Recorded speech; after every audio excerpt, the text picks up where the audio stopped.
Hey guys, welcome to MSV channel. நான் உங்கள் விஸ்வநாதன்.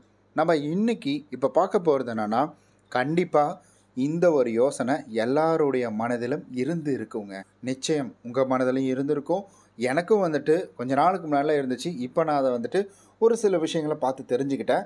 அதை உங்ககிட்ட ஷேர் பண்ண போகிறேன். நான் யாரை நம்புறது? நான் நம்புகிறவங்க எனக்கு துரோகம் செய்கிறாங்க. நான் நம்புகிறவங்க என்னை ஏமாத்திடுறாங்க. நான் நம்புகிறவங்க என்னை விட்டு போயிடுறாங்க. நான் யாரை தான் நம்புறது அப்படின்ற ஒரு குழப்பம் உங்களுக்குள்ளே இருக்குங்களா? அப்போ இந்த அறிகுறி அவங்கள்ட்ட இருக்கான்னு பாருங்கள். இவங்ககிட்ட இருந்து நீங்கள் தயவு செஞ்சு தள்ளியே இருங்க. ஏன்னா இவங்ககிட்ட இருந்து நீங்கள் ஒன்றா சேர்ந்து இருந்தீங்க அப்படின்னா கண்டிப்பாக உங்களை எங்கேயாவது போய் மாட்டி விட்டுருவாங்க. அப்படி இல்லைன்னா நீங்கள் மாட்டிக்கிட்டு இருக்கக்கூடிய ஒரு தருணத்தில் உங்களை தேடி வரவே மாட்டாங்க. இதில் ஒரு சில விஷயங்கள் என்னுடைய லைஃப்பில் ஒரு பர்சனல் அனுபவத்தையும் வச்சு நான் உங்கள்கிட்ட இந்த வீடியோவில் பகிர்ந்துக்க போகிறேன். வீடியோவை ஸ்கிப் பண்ணாமல் பாருங்கள். நீங்களும் நம்முடைய சேனலை சப்ஸ்கிரைப் பண்ணாமல் பார்த்துட்ருக்கீங்கன்னா மறக்காமல் சப்ஸ்கிரைப் பண்ணிவிட்டு பாருங்கள். அப்படியே கூட இருக்க பெல் பட்டனையும் ப்ரெஸ் பண்ணிக்கோங்க. அப்போ தான் நம்ம சேனலில் போடக்கூடிய வீடியோக்கான நோட்டிஃபிகேஷன் உங்களுக்கு வந்து சேரும். மனிதர்கள் கண்டிப்பாக நிச்சயமாக ஒருவரை ஒருவர் சாராமல் வாழ முடியாது அப்படின்றதுல எந்தவித மாற்று கருத்துமே கிடையாதுங்க. நீங்கள் சொல்லிடுங்க, நான் யாரையும் நம்ப மாட்டேன், எவனையும் நம்பாமல் நான் வாழ்ந்து காட்டிடுவேன் அப்படின்ற மாதிரி சொல்லுங்கள். கண்டிப்பாக ஒருத்தரை நம்பாமல் நம்ம வாழ முடியாது. ஏன் சொல்கிறேன்னா, நீங்கள் ஒரு வண்டியில் போயிட்டுருக்கீங்க. என்ன தைரியத்தில் அந்த வண்டியில் போகிறீங்க? என்ன நம்பிக்கையில் அந்த வண்டியில் போகிறீங்க? நம்ம வண்டி பிரேக் பிடிக்கும், இந்த கம்பெனிக்காரன் இதை கரெக்டாக பண்ணியிருப்பான், இப்போ நம்ம அவன் மேலே ஒரு நம்பிக்கை வைக்கிறோம். நம்ம வண்டி எங்கேயுமே நிற்காது, ஏன்னா பெட்ரோல் இருக்குது, பெட்ரோல் அடிச்சிட்டேன், பெட்ரோல் நான் அடிக்க சொன்னேன், அவன் அடித்தான், அதில் எனக்கு ஒரு நம்பிக்கை இருக்குது, அதை கூட நம்ம பார்த்துட்றோன்னு வச்சுக்கோங்களேன். இப்போ ஒரு பஸ்ஸில் ஏறி உட்காந்துட்டு போகிறோம். பஸ்ஸில் உட்காந்துட்டு போக கூட என்ன நம்பிக்கையில் அந்த பஸ்ஸில் ஏறி உட்காந்துட்டு போகிறோம்? கண்டிப்பாக அந்த டிரைவர் நம்மளை கொண்டு போய் சேர்த்துருவார், வீட்டுக்கு கரெக்டாக கொண்டு போய் சேர்த்துருவார் அப்படின்ற ஒரு நம்பிக்கை.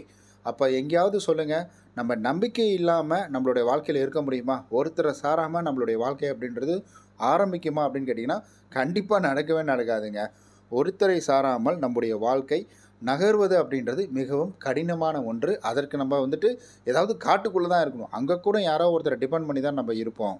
அதே போல் ஒருத்தருடைய மனசில் என்ன இருக்குது அப்படின்றத நம்மளால் தெரிஞ்சிக்கவே முடியாதுங்க.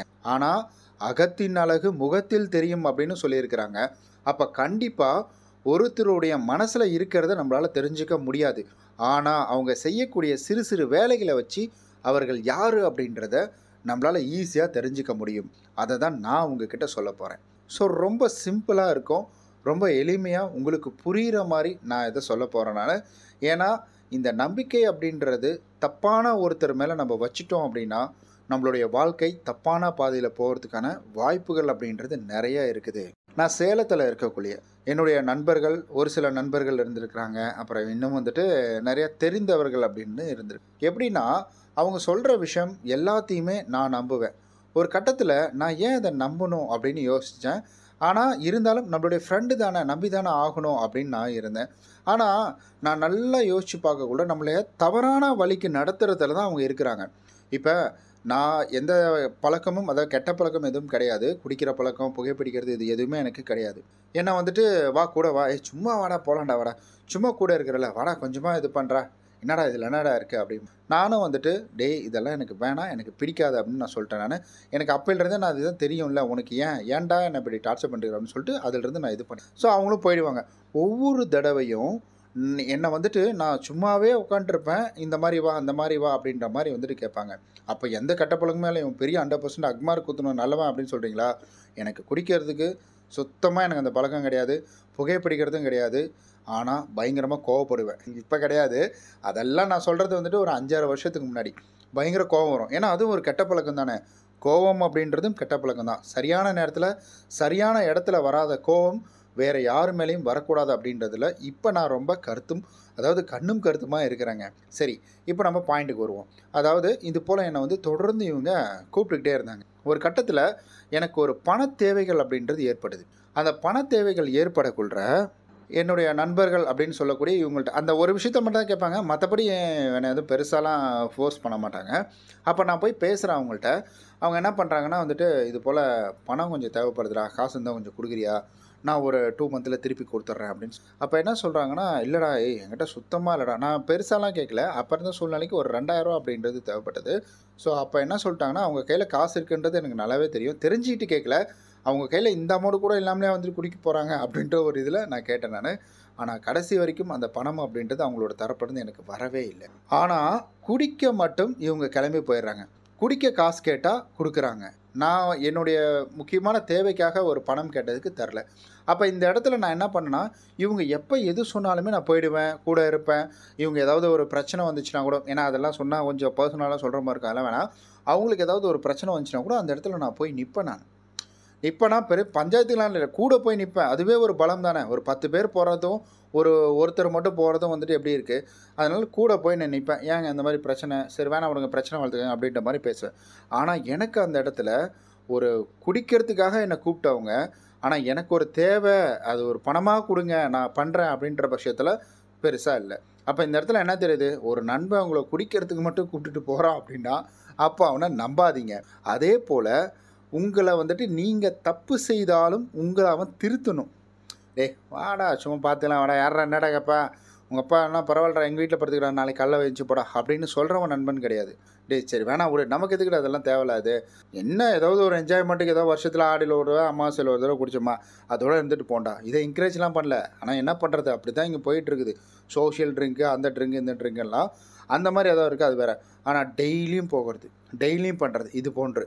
அதே போல் மற்றவர்களை பற்றி உங்கள் கிட்ட வந்து குறை சொல்கிறாங்க அப்படின்னா தயவு செய்து நம்பாதீங்க. ஏன்னா உங்களை பற்றி அவங்க மற்றவங்கள்ட்ட போய் சொல்லலாம். அதே போல் மற்றவர்களுடைய ரகசியத்தை உங்ககிட்ட சொல்கிறாங்க அப்படின்னா அவங்கக்கிட்ட தயவு செய்து நீங்கள் தள்ளி இருங்க. எந்த ஒரு ரகசியத்தையும் அவங்கக்கிட்ட சொல்லிடாதீங்க. நீங்கள் வந்துட்டு என்ன கஷ்டப்பட்டாலும் சரி அதை சொல்லிடாதீங்க. ஏன்னா மற்றவர்கள் சொன்ன விஷயத்தையே உங்கள்கிட்ட வந்துட்டு ஓப்பன் அப் பண்ணுறாங்கன்னா அப்போ நீங்கள் சொன்ன விஷயத்த அங்கே போய் சொல்ல மாட்டாங்களா? அதனால் இவங்கள்ட்ட கொஞ்சம் ஜாக்கிரதையாக இருங்க.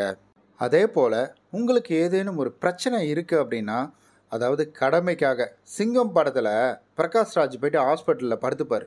இவரை பார்க்கறதுக்கு கடமைக்காகவே அண்ணா நான் வந்துட்டேண்ணா, அண்ணா நான் வந்துட்டேண்ணா, சைதாப்பேட்டை ரவி வந்துட்டேண்ணா, கண்ணமாப்பேட்டை ரவி வந்துட்டேண்ணா அப்படின்ற மாதிரி கையை நீட்டி கை தூக்கி தூக்கி சொல்லுவாங்க. அதுபோல் சும்மா வந்து பார்க்கணும், சரி ஓகேப்பா பார்த்துட்டேன் அப்படின்ற மாதிரி போகிறாங்களா? அவங்களெல்லாம் நம்பிடாதீங்க. உங்கள் வாழ்க்கையில் உங்களுடைய நலனில் அக்கறை கொள்கிறவங்கள நீங்கள் பார்த்தாலே தெரியும். உங்களை எப்போவுமே தவறான பாதைக்குள்ள அவங்க அனுப்பவே மாட்டாங்க. அவங்க உங்ககிட்ட அட்வைஸ் பண்ணிக்கிட்டே இருப்பாங்க. அட்வைஸ்னால் உங்களை தப்பான வழியில் போகணுன்னு அட்வைஸ் பண்ண மாட்டாங்க. உங்களை வந்து ஒரு பூமர் மாதிரி, பூமர்னாலே வந்துட்டு அது வேறு. பூமர்னா எப்படி பேசுகிறாங்கன்னா இங்கெல்லாம் இப்போ யாருக்கும் பெருசாக தெரியதில்லை. பூமர்னால் நம்ம நார்மலாக ஒரு அறிவுரை சொன்னாலே அது பூமர் அப்படின்னு சொல்லிடுறாங்க. பூமர்னால் வந்துட்டு பெண்கள் வந்துட்டு படிக்க போகக்கூடாது, பெண்கள் வந்துட்டு இது எதுக்கு செய்யணும் அப்படின்ற மாதிரி வந்துட்டு ஒரு கேவலமான மென்டாலிட்டி வச்சுருக்கிறாங்க பார்த்தீங்களா, அவங்க தான் பூமர். நீங்கள் நல்லா இருக்கணும்பா, ஏன்பா இப்படிலாம் தப்பு பண்ணுறீங்க அப்படின்னு சொல்கிறவங்க வந்துட்டு பூமர் கிடையாது. இது நிறைய பேருக்கு புரிதல் இல்லை. டாப் ஓப்பன் ஆகிட்டுருக்குன்னு நினைக்கிறேன். சரி ஓகே.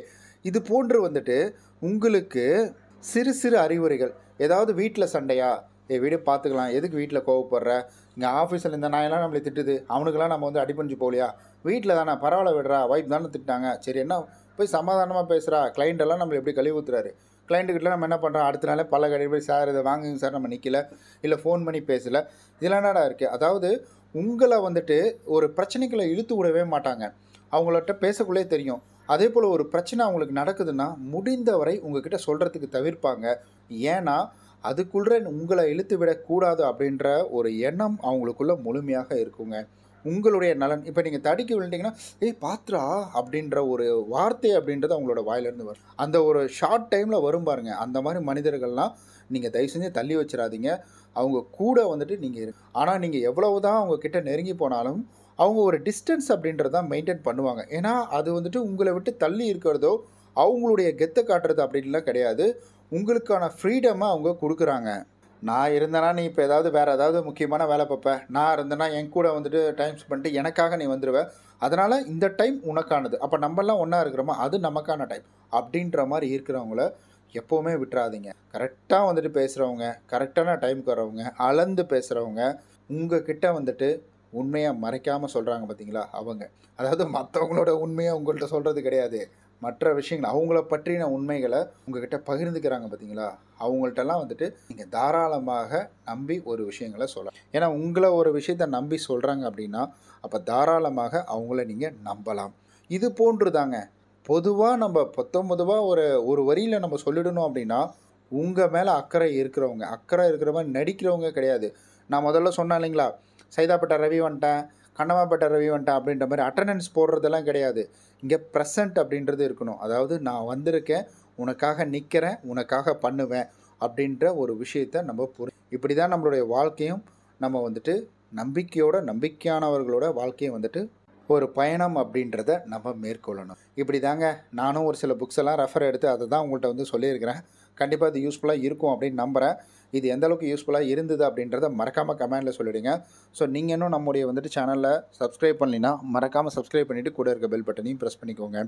நம்ம நாளைக்கு இது போல் வேறு லெவல் மோட்டிவேஷனல் வீடியோவில் சந்திக்கலாம்.